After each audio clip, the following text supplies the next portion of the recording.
Hey y'all, welcome back. Today we're checking out Take On Me Should Not Have Been a Hit. Take On Me is one of those songs that you listen to and you think, yeah, there's no reality in which this song could not be a smash hit. Yeah. It's quite simply a synth pop banger. #1 hit in the US and 25 other countries, #2 in the UK. It's certified gold in 6 countries, multiple platinums in 6 countries. It's also had more than 2 billion streams on Spotify. Wow. And the music video has become one of the most iconic of all time, largely thanks to MTV's championing of it back in the golden era. And people love it in the old karaoke bars, don't they? But did you know that this song actually flopped 3 times before it became a hit? And did you know the song has punk rock roots, if you can believe? And the band members were struggling so much financially before it became a hit, they couldn't even afford to buy food. This one is a fascinating story, so buckle in, and if you love music history like me, you'll probably want to subscribe and join our pack. And maybe consider supporting me on Patreon as well. It helps me to continue making videos like these, and you'll get your name listed alongside these very nice smelling people below. Link is in the description. Right. Y'all be sure to go to Music Mongoose and like and subscribe. I'm already subscribed. Make sure I push the like button. I also have a Patreon if you'd like to support the channel on Patreon. I remember this song from the 80s. I remember the video very well. The video was one of those that just, you stop and watch it every time it comes on, for me anyway. It was very compelling with the mixture of the live action and the drawings. Very brilliantly done. How could that not be a hit, too? It's like an undeniable melody. It's hard to think of that not being a hit. Anyway, let's hear about it. Listed alongside these very nice smelling people below. Link is in the description. Right then, let's go back to the 70s and to Norway, a country that gave the world not only Aha, but also the cheese slicer. Oh. True fact. Best friends Paul Wachter Savoy and Magna Furuholmen are around 15 or 16 and are in a band together called Bridges. I've probably just butchered their names there, so I'll just stick to Paul and Magna from now on.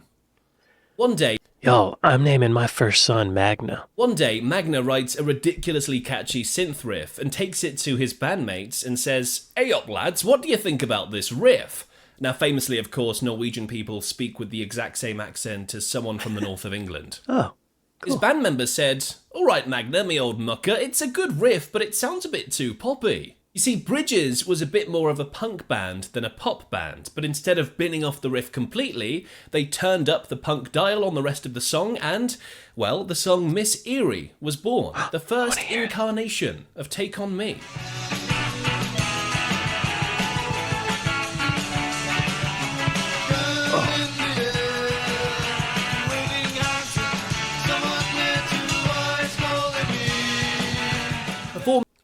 Okay, I can see why that was not a hit. A little sloppy, a little pitchy, but it's a good riff. Performing one night in Oslo, Bridges caught the attention of a certain vocalist in the audience, Morten Harket. I had always wanted to make music on a big scale, but never knew how it was going to happen. Until I saw a band in Oslo called Bridges. I was stunned. They had everything. The only thing they didn't have was me. I knew I needed to join, not for my own sake, but for the band's. I knew I was a necessary ingredient. Wow, what a charitable act. He's looking out for the guys of Bridges. Morten would of course eventually join the band, but let's not get ahead of ourselves. Bridges disbanded, but Paul and Magna were determined to make it as musicians. They had a game plan from an early age, and they knew if they wanted to be big, they'd have to move to where it was all happening, and that was London. So for a year or two, the pair lived in London, desperately trying to make a thing of their music. But they didn't have much luck. Even though things go from bad to worse in terms of living standards and having to do jobs to just survive in an interim period, we always had that belief that whatever we had going musically was somehow worthwhile to pursue. And London was where we wanted to be, and where we thought we needed to be. He was right. That's a good mindset. Now, before leaving their home country of Norway, they had a more romanticised vision of London in the 1960s and 70s. The sheer volume of fresh and innovative music felt overwhelming, almost like an education in itself. Intimidating, yes, but also exciting. With Oh my god, the 60s and 70s in London? I can't. Oh, yeah, wow. Wow. Like, all the most successful music was coming out of London at the time, right? Britain in general. Yeah. Wow. almost like an education in itself. Intimidating, yes, but also exciting. Without a traditional band format, they experimented with various instruments until they achieved a sound that worked. Synthesizers, along with drum machines like the Lindrum, allowed them to create music in rented demo studios, shaping their evolving style out of necessity. Despite being capable musicians who could play multiple instruments, they lacked a fixed lineup and had no live performances. Unable to legally work in London, they arrived on tourist visas with a somewhat naive belief that success would come quickly. With no luck in London other than producing bits and bobs that would eventually form parts of Take On Me, the pair then returned to Norway and joined forces with vocalist Morten Harket. Oh my god. So they moved to London and then had to move back? That must have felt like a failure. The trio spent a few months working in the basement of Paul's parents' house, getting to know each other and building their musical style. It was there that Harket first heard the riff for Take On Me, although it wasn't called that at the time. Max plays that on the piano and Paul strums along on the guitar. And instantly I know that this is it. This is the key to the world. Y'all, Morton might be psychic. Or he's got a sixth sense. Maybe he can see dead people, I don't know. He should be a manager. He should trade stocks. He should play the lottery. This is the key to the world. They used to nickname this song the Juicy Fruit song because the riff reminded them of bubblegum TV adverts. This time though, they had 4 or 5 demos under their belt, including a song called Lesson 1, which they recorded in 1982 and sounded like this. Say after me, I'm happy, happy. Let's get me hip, hip hooray. Oh. Slowly learning that life is okay. Sounds familiar, right? Yeah. They would then rename this song to All's Well That Ends Well and Moves With the Sun. Rolls off the tongue, doesn't it? They finally came to their senses. Wait. All's well that ends well, And moves with the sun. That's a nice thought. Rolls off the tongue, doesn't it? They finally came to their senses, though, and landed on Take On Me. Thank God. Of course, the lyrics and the music would evolve. I mean, Take On Me doesn't really make much sense. It should be Take Me On. But that sounds wrong because we're used to saying Take On Me, right? Though, and landed on Take On Me. Thank God. Of course, the lyrics and the music would evolve and change over time, but the basic tone and sound was definitely there. What wasn't there yet was the famous chorus and descending notes. That would come later. In London, the three were banging on all the doors, desperate to find the right person to listen to their songs. They moved back to London with Morton? Is that what happened? Desperate for a breakthrough. And I mean desperate. We had no money. We were literally starving. It started to get ugly. Paying for food wasn't an option. I remember nearly fainting in the streets. It was affecting my mental state. Oh, God. They spent the last of their money on a plan to record 5 songs in 2 days, so they booked some time in a studio called Rendezvous Studios in Sydenham. They picked that studio because it had instruments inside already. They had sold most of their equipment back in Oslo in order to afford the move to London. So all they had was a couple of acoustic guitars between them. This studio also had a Space Invaders machine, which was a definite added bonus. Hang on. What was it called? Rendezvous Studios? In Sydenham. Show me on a map. Sydenham? Oh, on the south side. Rendezvous Studios. I don't think it's there anymore. Rendezvous Studios, Sydenham. Oh. Here's a photo of it. Oh. R.G. Jones from 1985, for sure. Okay. So they may have gone to another studio. They began recording demos of their original material at Rendezvous Studios, a facility in Sydenham, southeast London that belonged to musician and producer John Ratcliffe. In turn, Ratcliffe introduced Aha to music publisher Terry Slater, and the two men subsequently signed the group to their specially formed company TJ Management, and in December 1983 secured a record deal with Warner Brothers. Okay, I don't want to get ahead of the video, but they signed with Warner Brothers, Jill. Because it had instruments inside already. They had sold most of their equipment back in Oslo in order to afford the move to London, so all they had was a couple of acoustic guitars between them.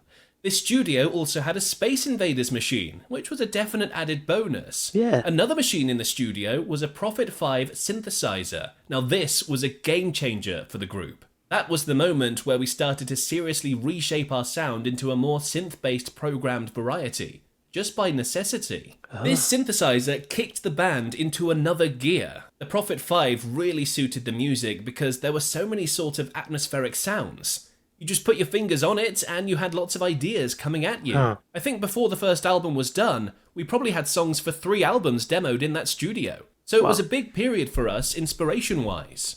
The Prophet 5. I've heard of that. It's a classic. I've never used a Prophet 5, but I think I had a software recreation of it.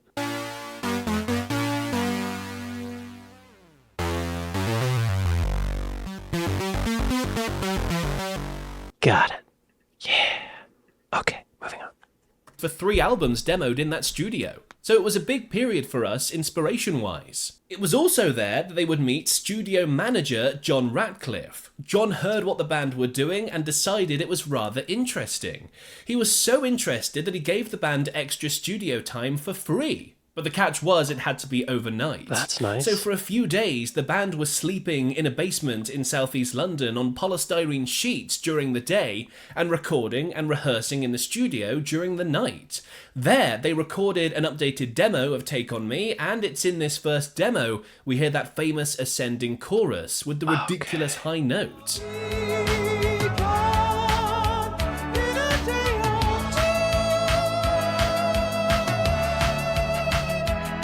Paul had the idea of really using my vocal range in the chorus, having notes rising in octaves, like Strauss's Also sprach Zarathustra.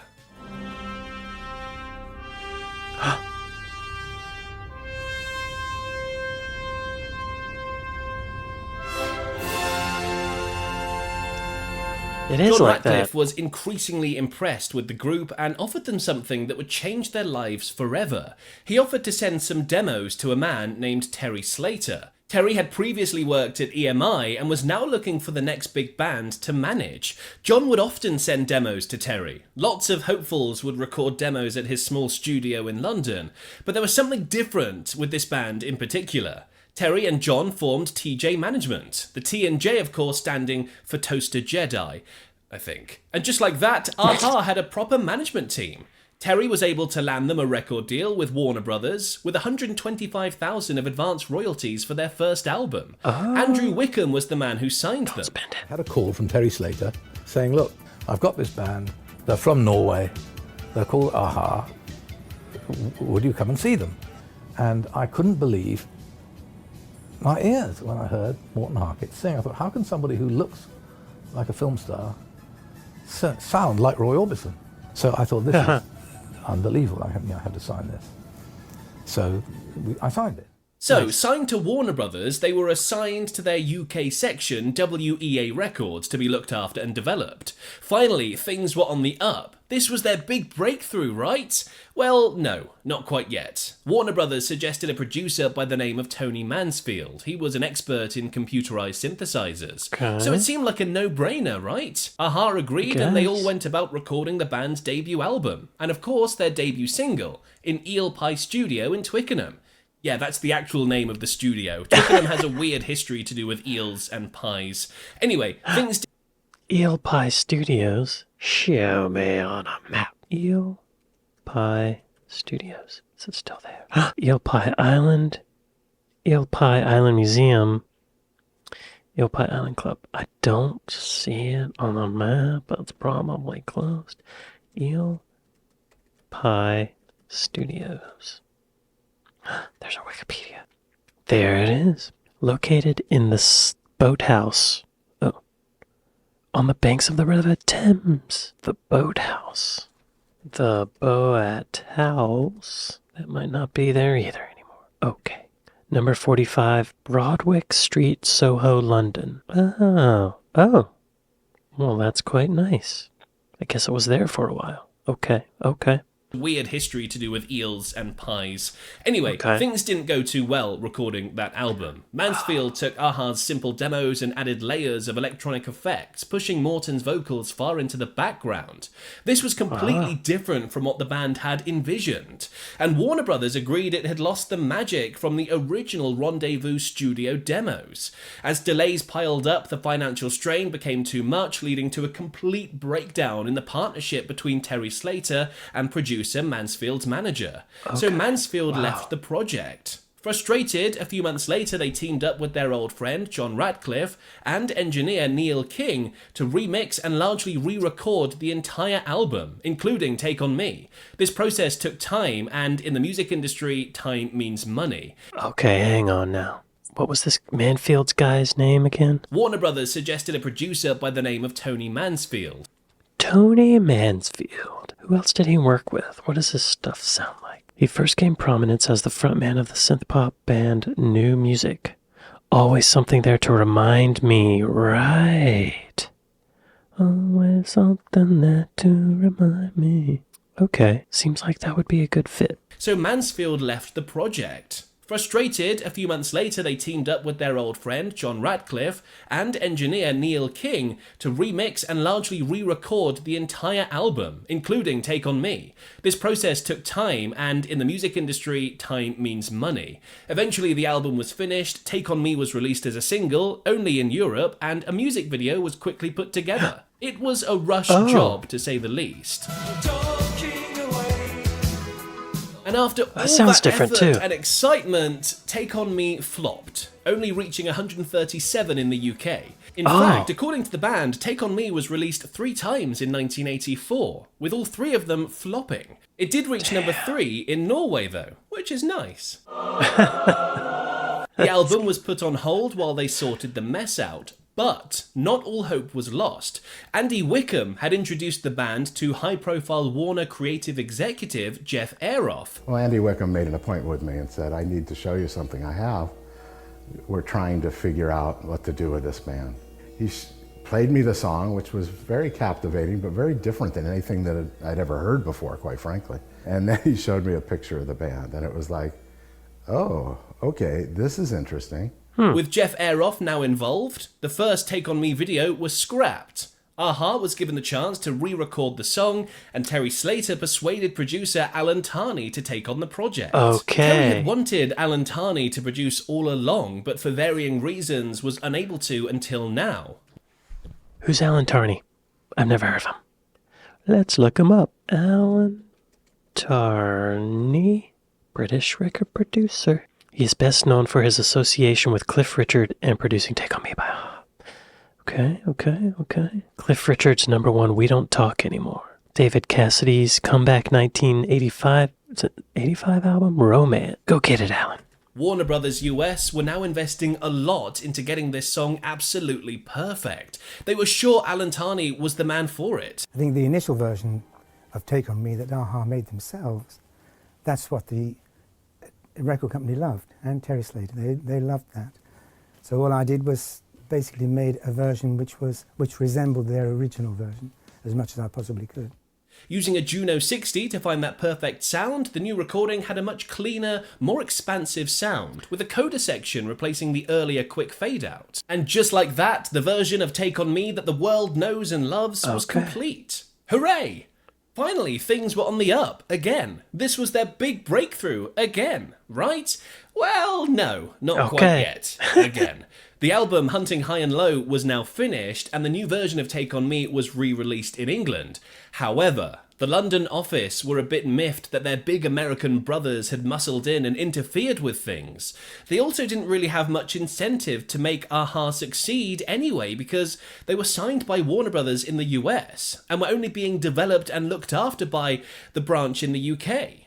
So they gave absolutely no promotional support to the release, and so the song flopped again. To say the band was devastated would be an understatement. The three idealists who once believed that talent alone would take them to the top had faced so many setbacks, wasted so much time, and endured so much disappointment, they were on the verge of giving up altogether. Looking back, they saw the toll their journey had taken, not just on themselves, but on those around them. John Ratcliffe, who had risked everything to support them, ended up divorcing his wife, relying on pills and alcohol and suffering from high blood pressure. Meanwhile, Tony Mansfield had been under so much pressure from Warner Brothers that he nearly had a nervous breakdown. Wow. Seeing people's hopes, money, and well-being sacrificed for their career, the band decided to take a break. Paul went to visit a friend in Boston, convinced that a-ha was about to be dropped from Warner Brothers for good. And since he was already in the US, he decided to check for himself and made a call to the label. To his surprise, the voice on the other end responded with excitement. They said, "It's great. We love a-ha and you're now our top priority. We're making a brand new video for Take On Me and it's going to be fantastic." Jeff Aroff refused to give... It's crazy that they had all these plans and they didn't even tell the band. He had to call them and randomly find out. Making a brand new video for Take On Me and it's going to be fantastic. Jeff Aroff refused to give up on this song. He saw Harkett as a strikingly handsome man, perfect for the image-focused MTV era. Additionally, he recognized that a captivating video could spark the public's imagination. The idea behind sometimes a successful video was to do something visually that will get enough airplay that it makes the song an earworm just by the fact that it is ubiquitous. And it certainly worked. This video was the single saving grace for the band. Without it, they would have faded into obscurity.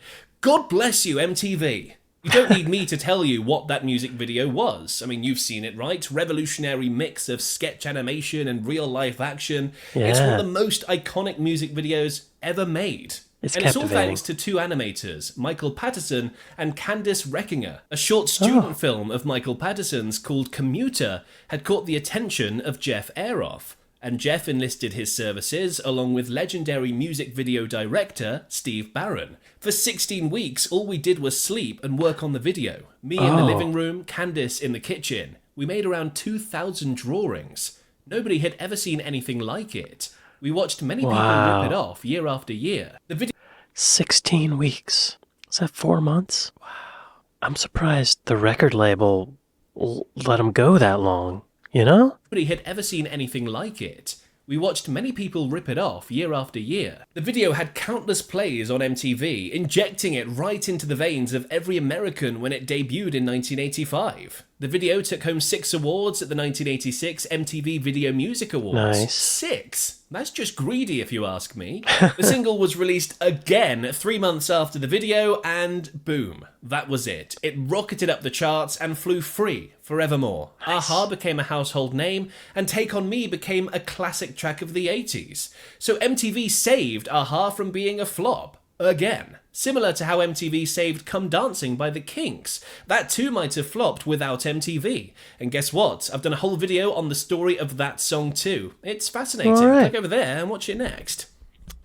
Y'all be sure to go to Music Mongoose and like and subscribe. I want to look back at that Sound on Sound article that Tony Mansfield was hired to produce what would become a-ha's debut album, Hunting High and Low. But after 6 weeks of sessions at Pete Townsend's Eel Pie Record, Pete Townsend owned it. Warner Brothers was not happy with it. So producer-engineer Neil King was then called in to largely re-record the material. They had done all of the programmed drums and some synths, and since I had engineered there and knew the room, they wanted me to work on the bed tracks, overdubbing guitars, vocals, backing vocals, and some extra synths, and then do the mix. They used an SSL E-Series console, great console, Studer A800 tape machine, a 24-track, both of those were standards. They kept a lot of synth bits from Tony Mansfield's work, but nearly everything else was recut from scratch. The songs were really interesting, and Morton's voice was so different in terms of his delivery. The way he sang was pretty dynamic. I mic'd him with a Bayer 201 and a Neumann FET 47 placed directly next to each other. Paul, meanwhile, was playing a Gibson 335. His guitar wasn't really to the fore. And then there was a synclavier, that's a keyboard, from which everything was sequenced. This was used as the drum machine. Okay. We slammed the hell out of a Lexicon 224X, that's a reverb, and RMX16, that's a reverb. There was also some RMX15 for stereo delay. Classic 80s stuff. Okay, so that was the second version, right? Okay. Here's a picture of the room where they did that. Pretty standard studio, looks like. Ah, and then they brought in Alan Tarney, right. For all their teeny bopper image, a-ha were three fantastic musicians. Normally, when it came to his productions, Alan was a bit of a one-man band, and he would program his own drums, but Paul was amazing. The fine details of his drum programming were brilliant. Okay. They used a Yamaha DX7 and a Juno. Alan really had it fairly easy producing that record, adds Gary Kitchingham. If anything, Tony Mansfield and Neil King had the harder job because they completely changed it. But all Alan had to do was duplicate the demo, remove the rough edges, and tart up the sound of it. That's why it was quite a pleasure to record Take On Me, and it went like a dream. The boys were still fairly new to the studio, so we didn't get any prima donna behavior. We liked them, they liked us, and they got on with the job and worked quite fast. Hey! Wow, this says that video cost $100,000. Not too bad. Way to go, boys. Yo, be sure to go to Music Mongoose and like and subscribe. I'd like to thank my patrons. I'd like to thank my Buy Me a Coffee folks. Thank y'all for watching this with me, and I'll see y'all next time.